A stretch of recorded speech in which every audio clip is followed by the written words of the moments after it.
ಗ್ರಾಮೀಣ ಭಾಗದಲ್ಲೂ ಕೂಡ ಬಹುತೇಕ ಕಾಂಕ್ರೀಟ್ ರಸ್ತೆಗಳು ನಿರ್ಮಾಣಗೊಂಡು ಉತ್ತಮ ಸಂಚಾರ ವ್ಯವಸ್ಥೆ ಇದ್ದರೂ ಹಲವಾರು ಶಾಲಾ ಬಸ್, ಪ್ರಯಾಣಿಕರ ಬಸ್, ನೂರಾರು ಮನೆಗಳು, ದೇವಸ್ಥಾನ, ಕೈಗಾರಿಕಾ ಕೇಂದ್ರ ಇರುವ ಬ್ರಹ್ಮಾವರ, ಉಪ್ಪಿನಕೋಟೆ, ಸಾಲಿಕೇರಿ, ಹೊನ್ನಾಳ ರಸ್ತೆ ಮಾತ್ರ 5 ಸಂಸದರು, 4 ಶಾಸಕರು ಆಡಳಿತ ಮಾಡಿದ್ರು. ಇದೊಂದು ರಸ್ತೆ ಇನ್ನು ಡಾಮರು ರಸ್ತೆಯಲ್ಲಿಯೇ ಇದ್ದು ಸಂಚಾರಕ್ಕೆ ತೀರಾ ಸಂಕಷ್ಟ ಎದುರಿಸುತ್ತಿದೆ.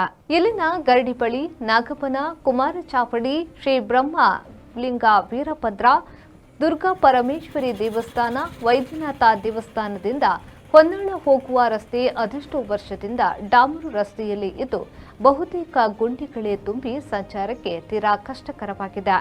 ವಾರಂಪಳ್ಳಿ ಗ್ರಾಮ ಪಂಚಾಯತ್ ಮತ್ತು ಗ್ರಾಮಸ್ಥರು ಅಗಲೀಕರಣ ಮತ್ತು ಕಾಂಕ್ರೀಟ್ ರಸ್ತೆ ಮಾಡುವಂತೆ ಸಂಬಂಧಿಸಿದ ಇಲಾಖೆಗೆ ಅನೇಕ ವರ್ಷದಿಂದ ಮನವಿ ಮಾಡಿದ್ರೂ ಇನ್ನೂ ಕಾರ್ಯಗತವಾಗಿಲ್ಲದ ಕಾರಣ ಇಲ್ಲಿನ ಜನರು ಪ್ರತಿಭಟನೆಯ ಸಿದ್ಧತೆಯಲ್ಲಿದ್ದು ಆದಷ್ಟು ಬೇಗನೆ ರಸ್ತೆ ಕಾಮಗಾರಿಯನ್ನ ಮಾಡಿ ಸಾರ್ವಜನಿಕರ ಬೇಡಿಕೆಯನ್ನ ನೆರವೇರಿಸಬೇಕಾಗಿದೆ.